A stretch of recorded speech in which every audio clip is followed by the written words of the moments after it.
Hello! Welcome back to Heavenly Official's Blessing, Chapter 24. I'm gonna change up YouTube settings, get things ready, and wait on folks to arrive, and then we will continue reading.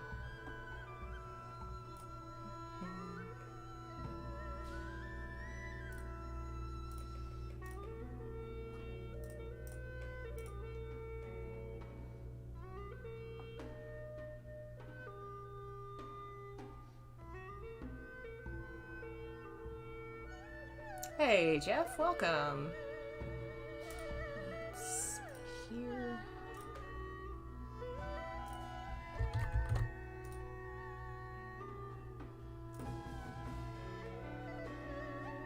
There we go.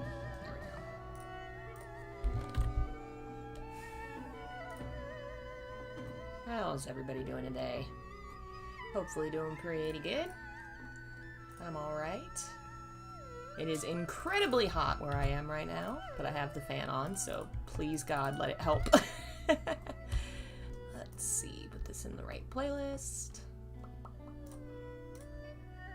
Oh yeah, thumbnail, that's important to fix.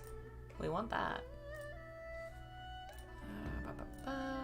Alright, so if you weren't here last time, or if you don't know what we're reading, Heavenly Official's Blessing is a Chinese web novel.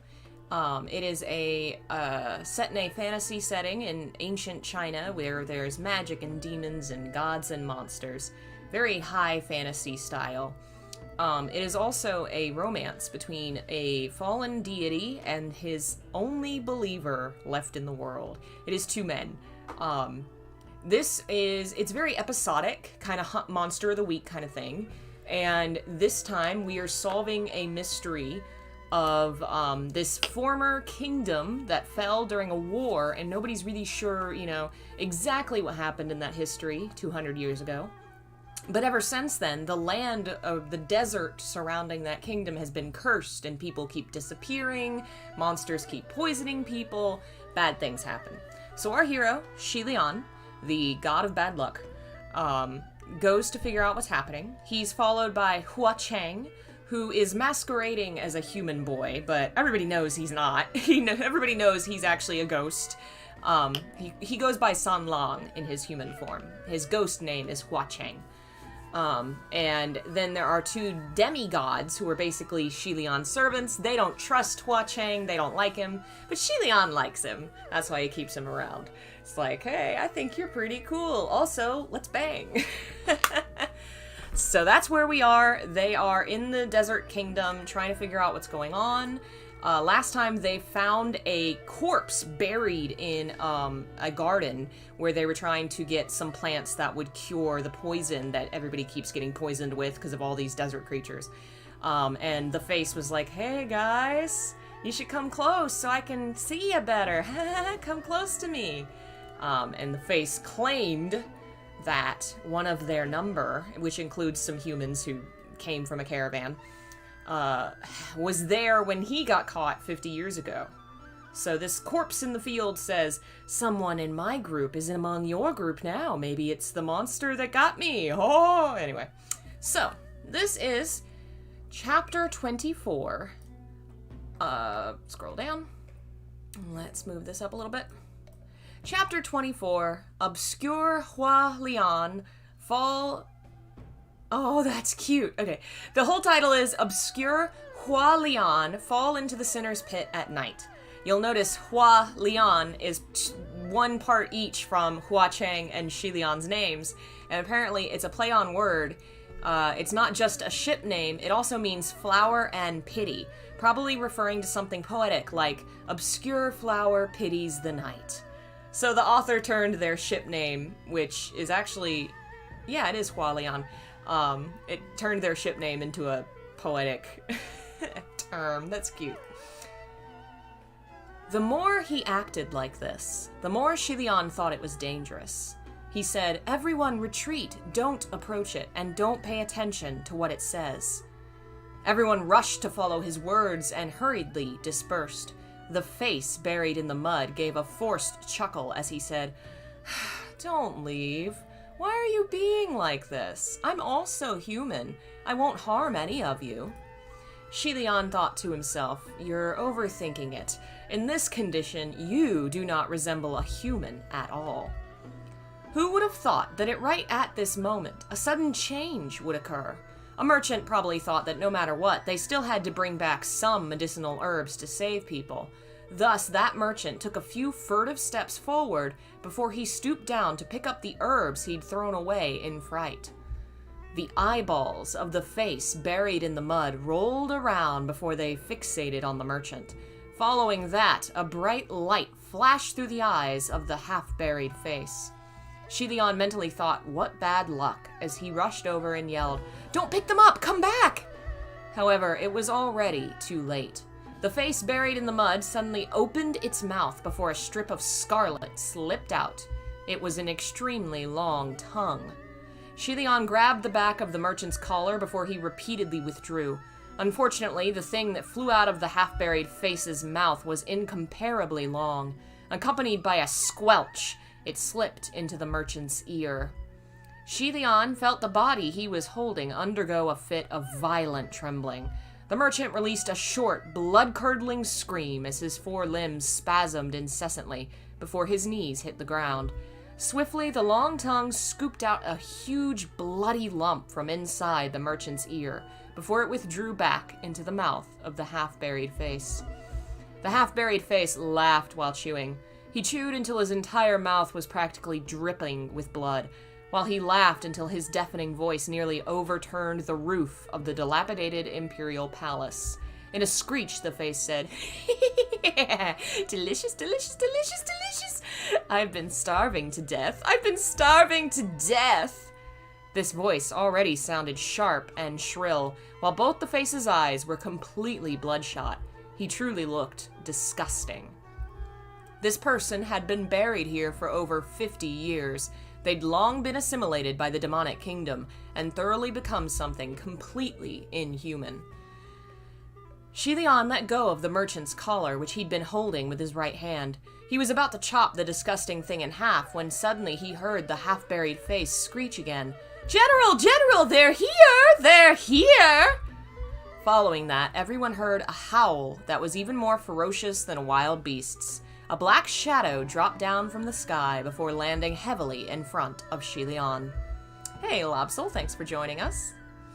The moment this black shadow fell onto the ground, it almost appeared as if the ground had trembled from his landing, and by the time he'd slowly stood up, everyone became shrouded with the immense shadow cast by his figure. This person was truly too tall. His complexion was as dark as iron, while his facial features seemed vicious and aggressive. In fact, his face appeared similar to that of a beast's. Armor covered his stomach and was draped across his shoulders. He was over 9 chi tall. Rather than say he was human, it was better to describe him as a gigantic wolf that could walk upright. And behind him, he was followed by 1, 2, 3, more than 10 people jumped down from the roof of the imperial palace. Hey, Phil. Each and every one of these people were tall and strong.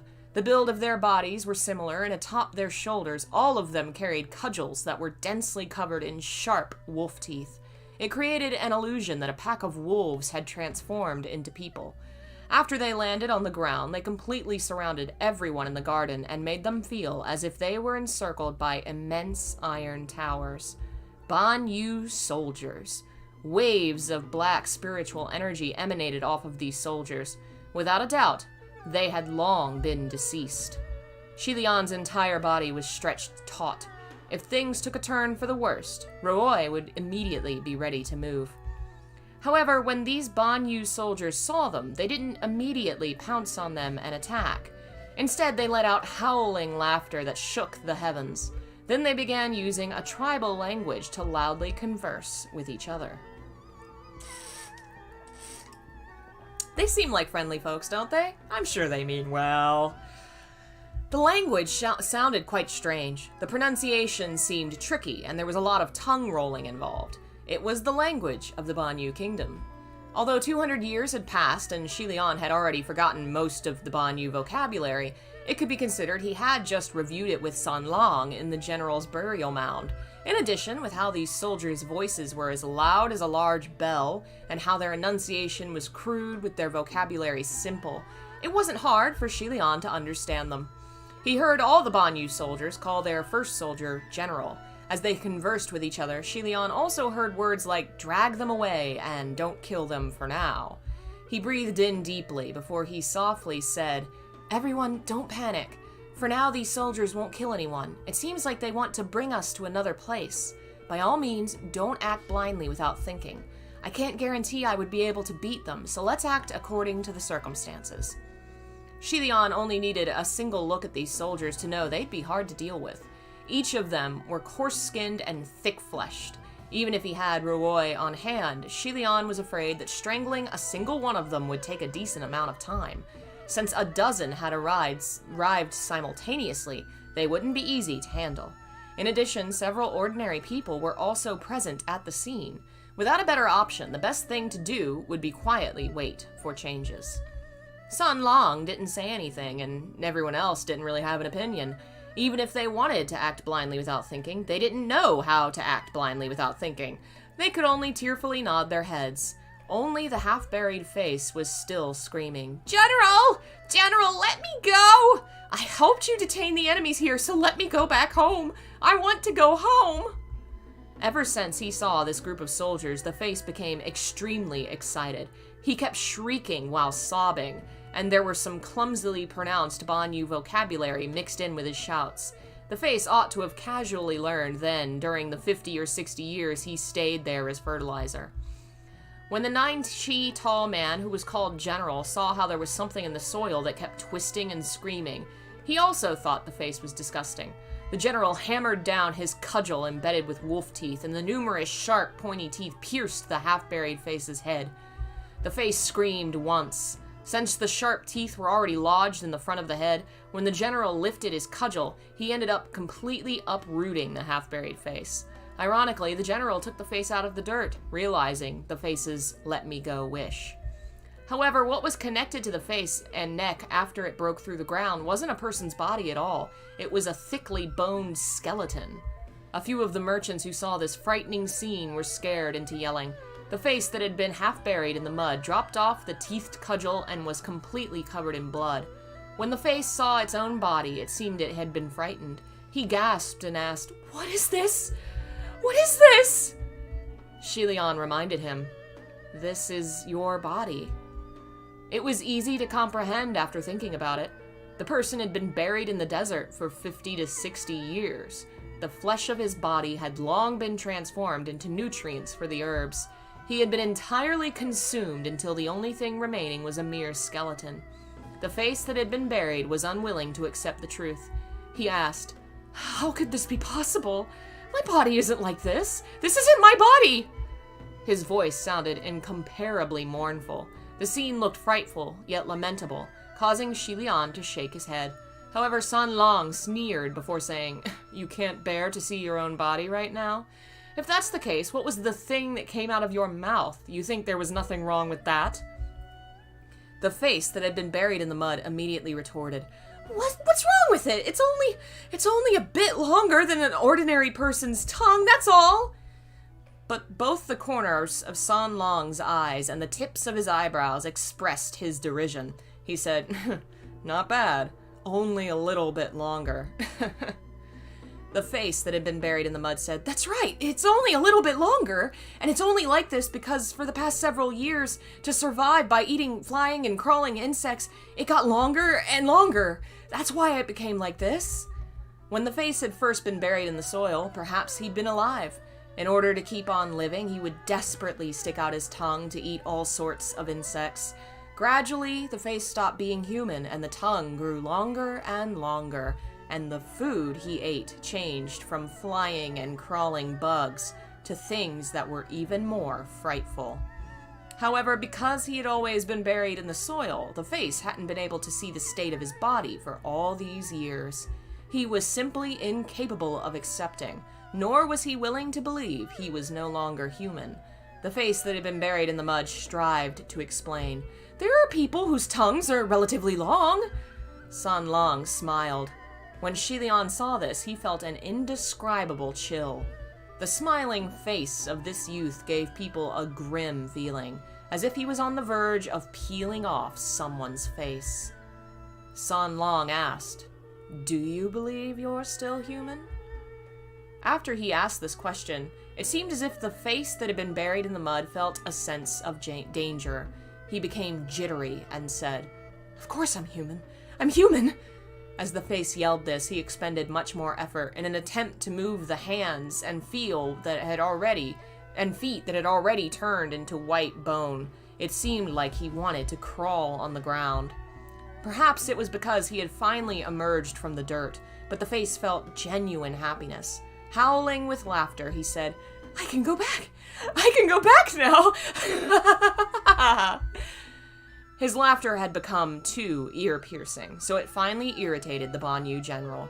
In a single stomp, the skull of the face that had been buried in the mud instantly shattered. His shrill cries of "I'm human" would never occur again. After that general crushed the annoying face, he shouted something at the soldiers in a loud voice. In response, the crowd of soldiers brandished their cudgels embedded with wolf teeth and roared a few times at the group of people. The soldiers began herding the people towards the exit of the imperial palace. Xie Lian was at the very front, and as always, San Lang followed right behind him. Even though they were forcibly escorted by a group of fiendish soldiers, the youth's footsteps were as measured as always, as if he was just taking a stroll. Ever since earlier, Xie Lian had been trying to find an opportunity to talk to him. After walking for a while, he noticed how the Banyu soldiers began once again chatting with one another. Since they didn't seem to be paying much attention to them, Xie Lian quietly said, "They call the leader Banyu soldier General. I wonder what kind?" Sure enough, San Lang still answered him the moment Xie Lian asked a question. He said, "When Banyu Kingdom was destroyed, there was only one general. His name, translated into classical Chinese, is Keimo." Xie Lian replied, "Keimo?" The name was indeed quite strange. San Lang said, "That's right. Reportedly, his body had been delicate and frail when he was young, so he was frequently bullied. As a result, he vowed to become strong.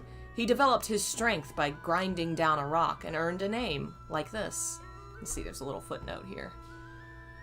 Okay, so K means carving, engraving, or cutting. Mo means grinding or polishing, so he was named for that because he got his strength by grinding rocks.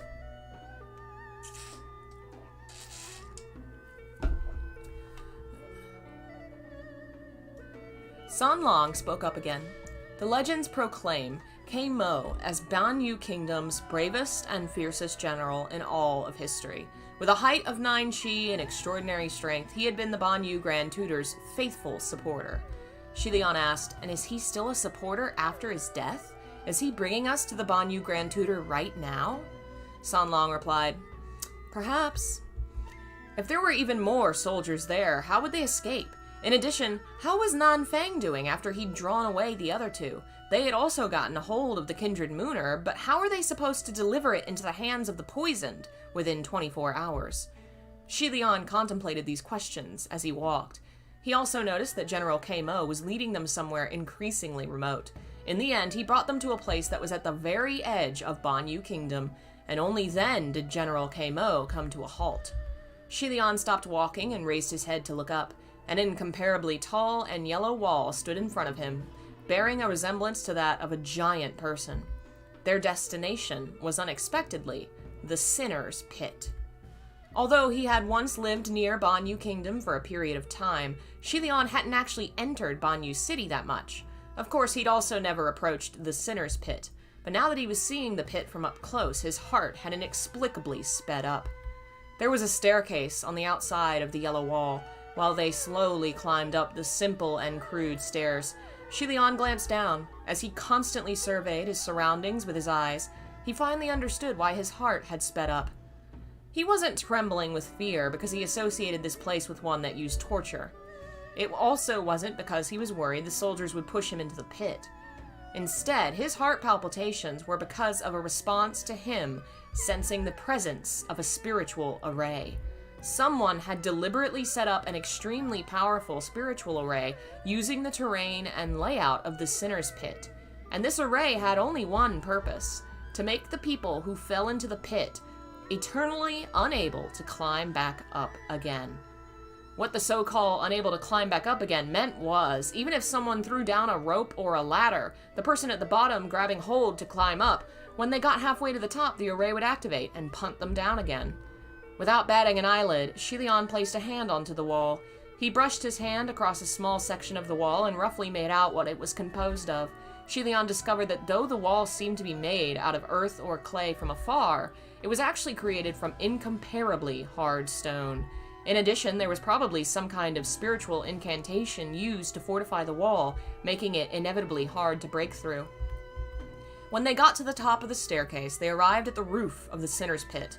What was located above the ledge of the yellow wall was a sight to behold at first glance. One could only use the word shocking to describe the scene. The entire pit was precisely created by the enclosure of 4 tall walls. Each of those walls were more than 30 zong long and 20 zong tall. Let's see, that's 10 Chinese feet. It's 3.3. Wow, that's thick! Every wall was 4 chi thick. Towering above all, they looked extremely awe-inspiring.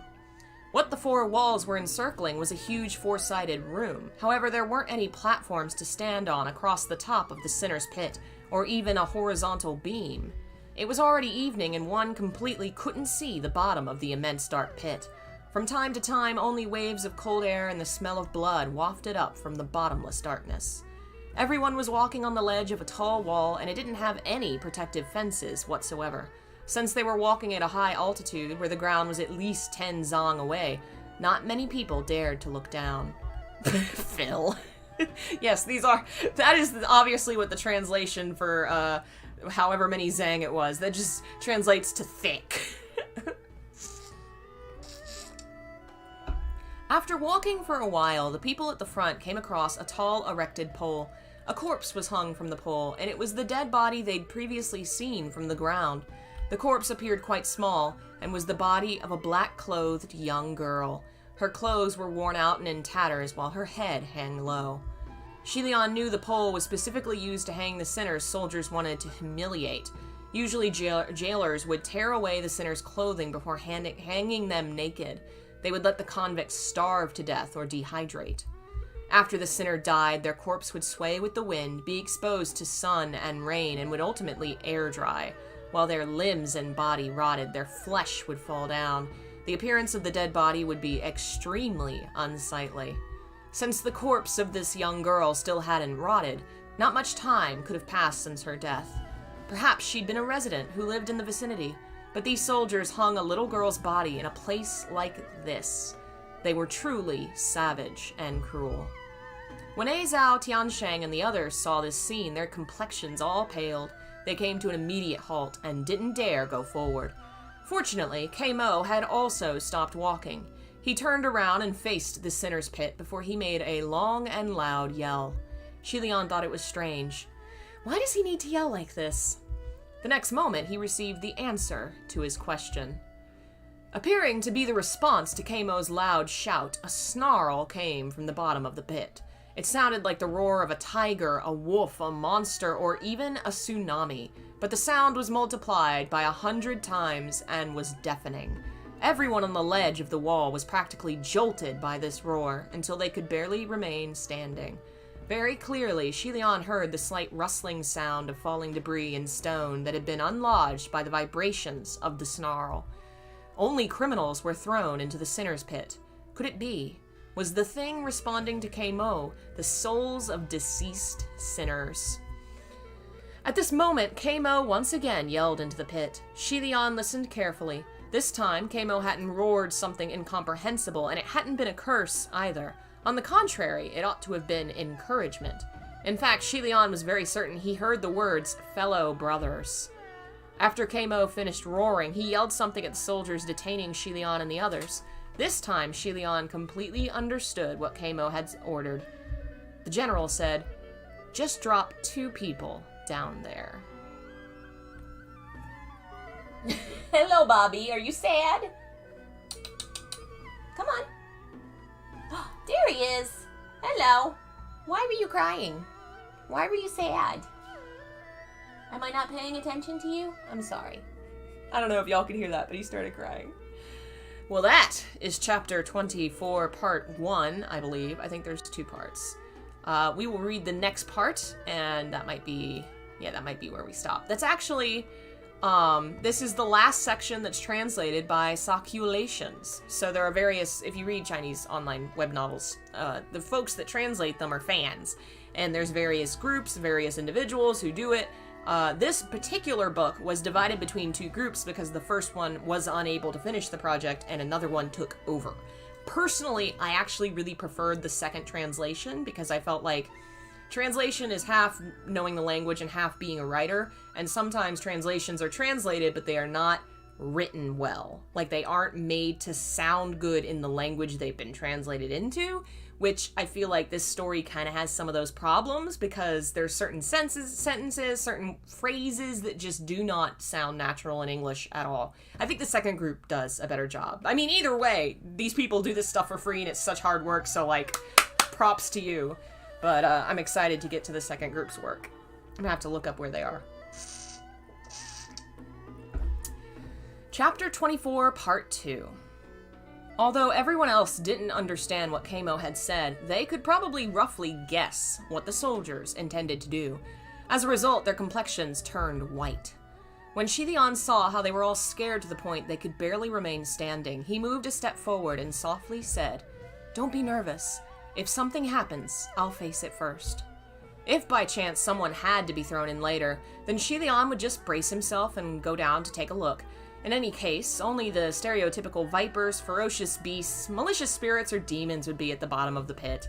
Since Xie Lian wouldn't die from the fall, or die from being bitten, or die from being poisoned, as long as there wasn't any lava or raging flames, or corpse-transforming poison water, he wouldn't become too unsightly, even if he did jump down. My poor child! He's like, oh, I'll be fine, even if they poison me, or kill me, or as long as they don't set me on fire, I'll be fine. You gotta stop doing this, my son.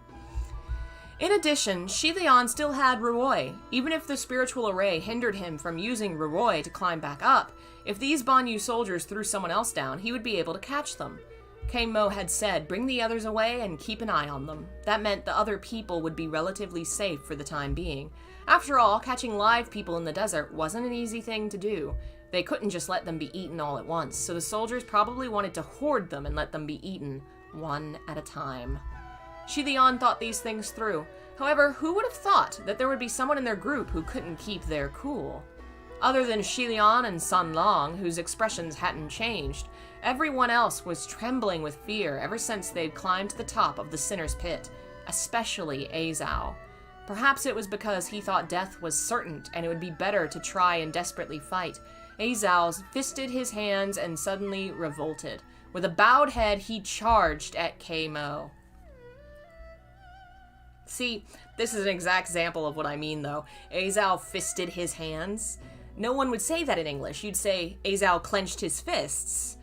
Fisted his hands comes off so unnaturally. Anyway, that's just me being picky. It appeared that Azao had the determination to take down Kamo with him to death. In other words, he was charging at him in hopes of knocking Kamo down into the pit himself. And despite Kamo's tall stature that could be likened to an iron tower, even he retreated 3 steps in the face of a collision that encompassed one's last resolution before death. Since Kamo nearly lost his footing, he was immediately angered. After roaring once, he flipped over a hand and pushed Azao down. When they saw the youth fall down into the dark and deep pit, everyone screamed. Xie Lian also yelled, "Azao!" At this moment, a burst of cheers distantly resonated from the bottom of the dark pit, along with extremely cruel, tearing noises. Those sounds could be likened to the results of evil spirits falling over each other in their eagerness to be savagely fed. One knew just by hearing this that the youth named Azao didn't have a chance to return alive. Even Xie Lian didn't expect things to develop like this. He was stunned. Originally, he'd been suspecting Azao was precisely the Banyu Grand Tutor's subordinate, and that he was specifically enticing passerbys into the ancient Banyu kingdom. He'd also harbored suspicions that the one the half-buried face had mentioned when he claimed to have seen someone 50 years ago was Azao. However, Xie Lian hadn't anticipated the youth would be the first one among them to be killed. After jumping down like this, how could there be a possibility for Azao to survive? Phil.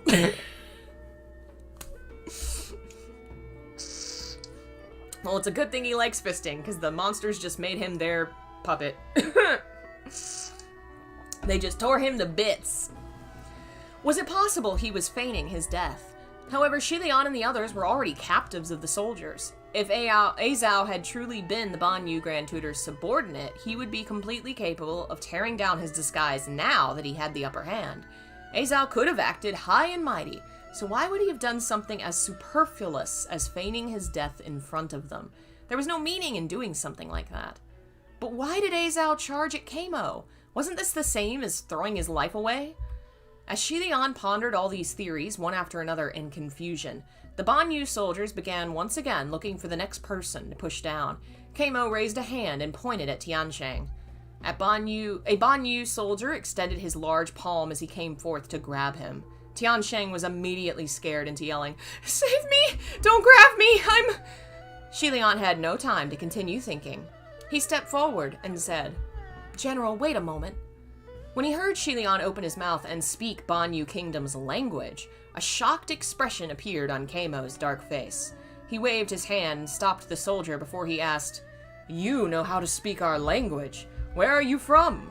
Xie Lian gently replied, "I come from the Central Plains." He didn't mind lying and saying he was from Banyu Kingdom, but the lie wouldn't be feasible. Xie Lian wasn't sure how fluent his language was or how much he'd picked back up, so he chose to so he would inevitably expose his secret while conversing with Kamo. In addition, his appearance made it obvious just where he hailed from. The people of Banyu Kingdom extremely disliked those who lied and deceived others. If they saw through the lie, the consequences would be severe. Kamo said, "The Central Plains? You're a Yong'an descendant." Xie Lian replied, "No, Yong'an Kingdom has long been wiped out. There are no longer any more Yong'an people." However, in the eyes of the people of the Banyu Kingdom, as long as someone was from the Central Plains, they were more or less the relative or descendant of the Yong'an people. Banyu Kingdom had been destroyed by Yong'an Kingdom's army. The moment he was told where Xie Lian came from, Kamo's dark face instantly turned furious. The crowd of soldiers began clamoring about. Their yells were completely composed of curses and belittling words. Xie Lian listened to them. They only said things like despicable, liar, throw him down. Superficial things that didn't hurt or tickle. He doesn't care. Oh, my boy, he's so brave. Kamo said, "Our kingdom is already faded away 200 years ago in the desert. You are not from our kingdom, but you know our language. Who the hell are you?" Xie Lian couldn't help but glance at the calm and composed young man standing beside him. He thought if worse came to worse, and he became unable to continue explaining, he would just have to brace himself and yell, "San Long, save me!" Xie Lian prepared himself to begin talking rubbish. However, at the very moment, another earth-shattering roar came from the bottom of the pitch-dark pit. It appeared whatever was down there had finished feeding on Azao. However, they were still hungry, and thus they used the sound to convey their craving for fresh flesh. Kamo waved his hand, looking as if he was about to grab Tiansheng again. Xie Lian said, "General, let me go first." Kamo definitely had never heard someone ask to go first in this place. His eyes widened and looked like bells as he asked in astonishment, "You want to go first? For what reason?" Xie Lian naturally couldn't reply and say it was because he wasn't scared. Thus he chose an answer that conformed with the norms of society.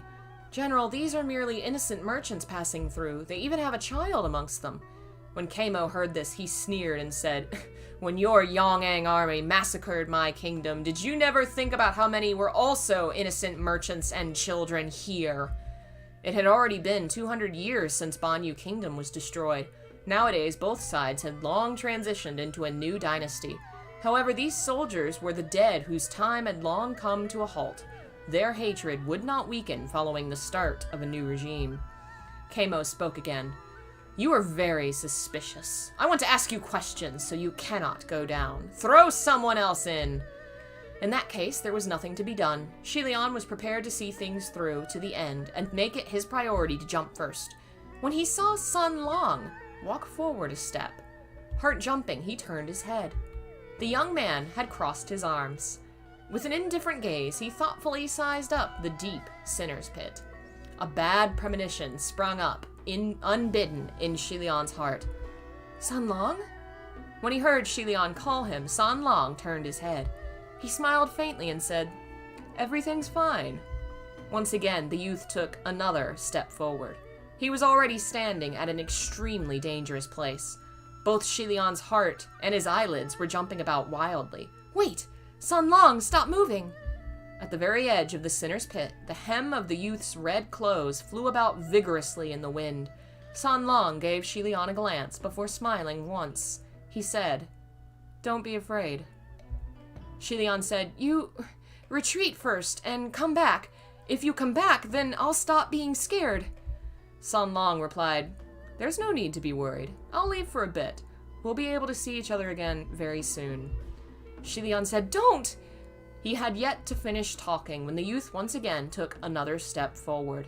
While maintaining his posture with his crossed arms, he made a gentle leap and instantly disappeared into the unfathomable depths of the darkness. The split second Sun Long had jumped, Ruoi flew off Xie Lian's wrist. It turned into a streak of white in hopes of coiling around the young man's figure. However, the speed of Sun Long's fall was too quick, so much the white silk hadn't even been able to grab a corner of his clothes before it dimmed down and returned to Xie Lian.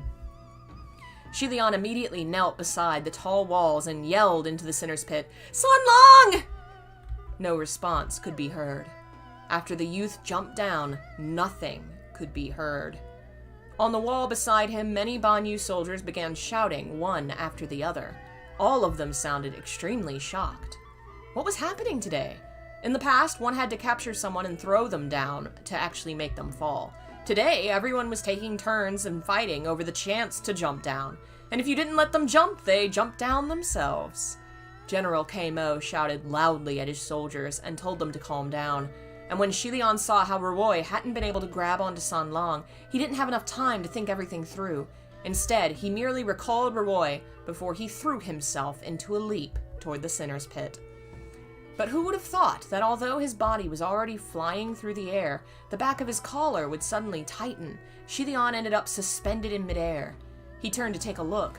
It turned out that when General Mo saw how he had wanted to jump down, the general unexpectedly reached out and grabbed Xie Lian to prevent him from falling.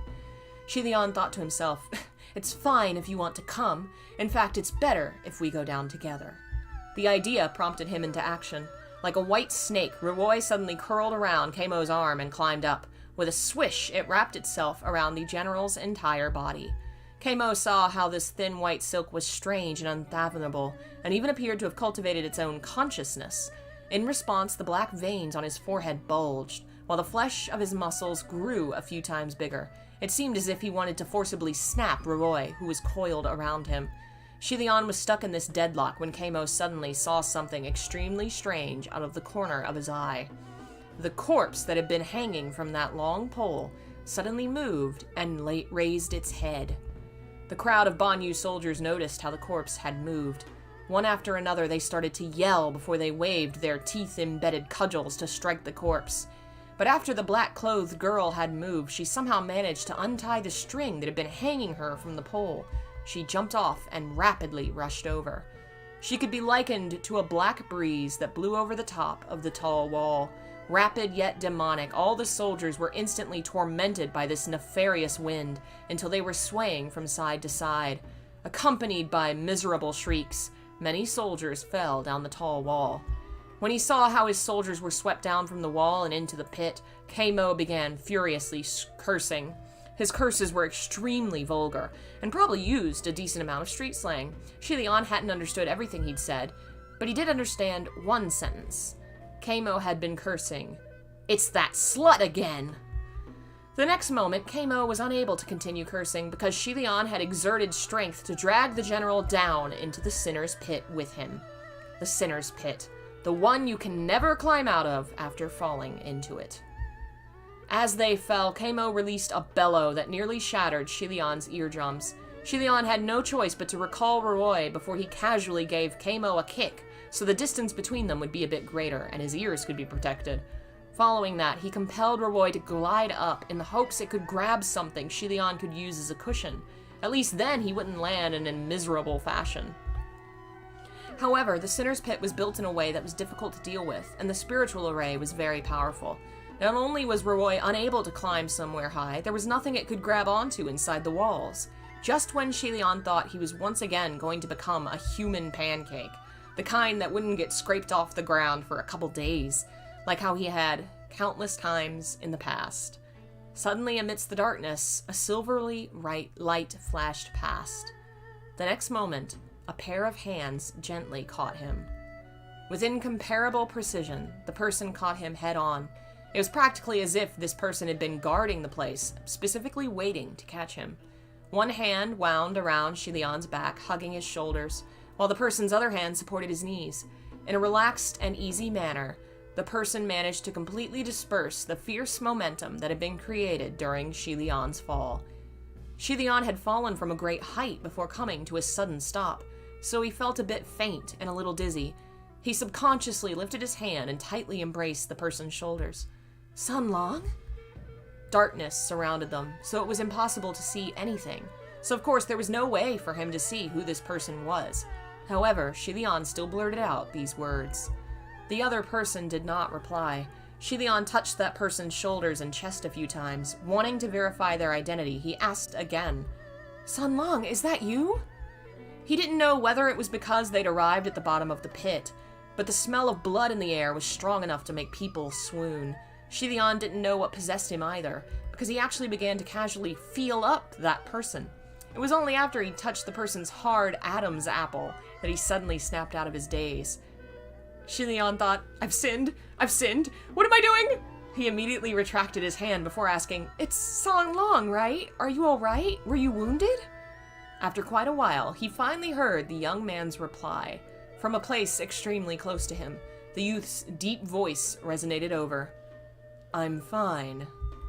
Xie Lian didn't know why, but he felt that compared to Sunlong's usual tone, there was a subtle difference in his current voice. We're finally gonna get to see Demon Sunlong. Hua Cheng has arrived. Yeah. So, obviously, Mister's given up the ghost, so to speak. Given up his disguise. Alright, my voice is a little hoarse, so that might be where we stop, especially because now I've got to go find the other translation group that continued the story from chapter 25 on. That's such a good stopping point, too, though, to just leave you right there with, Hua Cheng has arrived! If I remember right, the differences, they probably go into the differences next time, but, beforehand, he was a teen, sort of a 18-year-old, now he's an adult, so his voice dropped. I guess that's why it focused on the Adam's apple, because now he's an adult, they're like, I've sinned. I love that part where he's like, oh god, I've sinned. Anyway, this story's so cute. I'm really, really enjoying rereading it. Thank you all for joining me. We'll be back next Monday, with a longer read. Once I've got the second section back up. I didn't realize these two chapters wouldn't be that long. But since my voice is hoarse, we'll give it here. We'll be back with Silent Hill in a little bit, and then tomorrow we're gonna be hanging out, playing games, watching more Untamed. Watching more Untamed. The t-shirts are still for sale. Link is in the description, I think. If it's not, I'll put it there.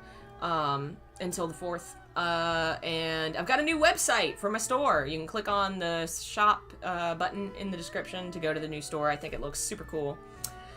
Yeah, so I think that's everything. If you like what I do, support the channel. Links in the description for all that. My voice is going. I'm gonna go drink some tea. Thank you all again, and I will see you guys next time. Bye.